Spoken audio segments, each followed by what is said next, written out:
Alors, quelle est à cette heure la situation de notre épidémie? À la différence de la première vague, l'ensemble des régions se trouve aujourd'hui au seuil d'alerte.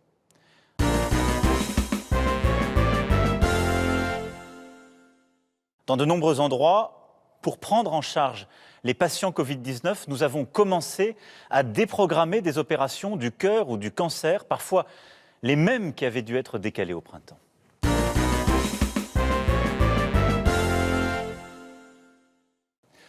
Nous avons pris des mesures. Elles étaient déjà difficiles, et je sais qu'elles ont été perçues comme telles par beaucoup d'entre vous. Elles étaient indispensables, et elles ont souvent été contestées parce qu'elles ne faisaient pas plaisir. Elles se révèlent toutefois insuffisantes pour endiguer une vague qui aujourd'hui touche toute l'Europe. Notre stratégie a été définie dès l'été, c'était de vivre avec le virus. Et il s'agissait de maîtriser sa circulation en nous appuyant sur nos capacités pour tester, alerter, protéger, sur les gestes barrières, sur la protection des plus fragiles et des mesures de ralentissement de l'épidémie territorialisées, au plus près du terrain. C'est ce que nous avons fait depuis le mois d'août.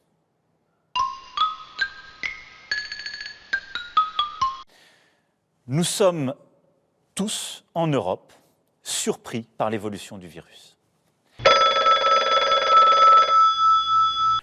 Dans ce contexte, ma responsabilité est de protéger tous les Français. Et en dépit des polémiques, en dépit de la difficulté des décisions à prendre, je l'assume pleinement devant vous ce soir. Notre deuxième objectif, c'est de protéger les plus jeunes. Je l'ai déjà dit, si le virus tue les plus âgés, il tue aussi, même si c'est rare, les plus jeunes.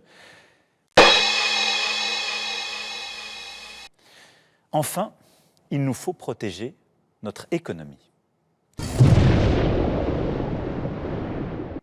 Pour nous, rien n'est plus important que la vie humaine. Certains vivent aussi avec leurs proches, leurs enfants, souvent par manque de moyens. D'autre part, le virus se développe aussi et développe des formes graves chez les plus jeunes. Qui peut sérieusement vouloir que des milliers de nos compatriotes passent des semaines en réanimation avec les séquelles que cela implique sur le plan médical? Quelle est donc aujourd'hui la bonne stratégie à retenir? J'ai décidé qu'il fallait retrouver, à partir de vendredi, le confinement qui a stoppé le virus. Les écoles resteront ouvertes, le travail pourra continuer, les EHPAD et les maisons de retraite pourront être visitées.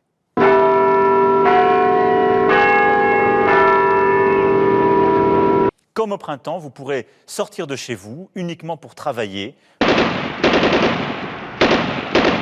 Les établissements recevant du public, notamment les bars et restaurants, seront fermés. Les crèches, les écoles, les collèges et les lycées demeureront donc ouverts avec des protocoles sanitaires renforcés. Les facultés et établissements d'enseignement supérieur assureront à l'inverse des cours en ligne. Partout où c'est possible, le télétravail sera à nouveau généralisé. Mais, et c'est une seconde différence par rapport au printemps, l'activité continuera avec plus d'intensité. Ce qui veut dire que les guichets des services publics resteront ouverts, les usines, les exploitations agricoles, les bâtiments et travaux publics continueront de fonctionner. L'économie ne doit ni s'arrêter ni s'effondrer.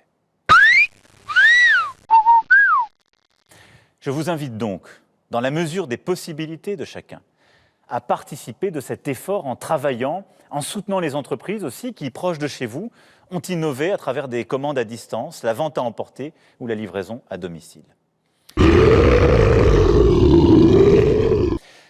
Nos frontières intérieures à l'espace européen demeureront ouvertes.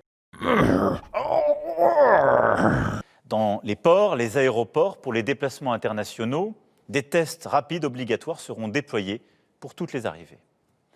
Aucun voyageur ne doit pouvoir entrer sur le territoire européen sans qu'on soit certain qu'il n'est pas porteur du virus.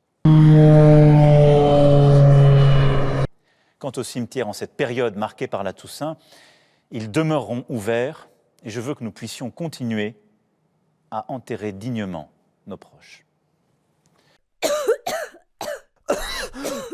restez au maximum chez vous, respectez les règles. Dès demain, un débat suivi d'un vote se tiendra au Parlement. Dès demain, le gouvernement détaillera toutes ces mesures.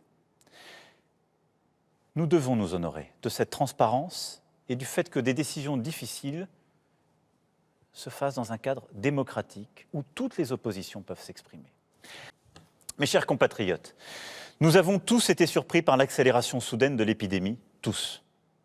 Si je sais la lassitude et cette impression d'un jour sans fin qui tous nous gagne, nous devons, quoi qu'il arrive, rester unis et solidaires et ne pas céder au poison de la division.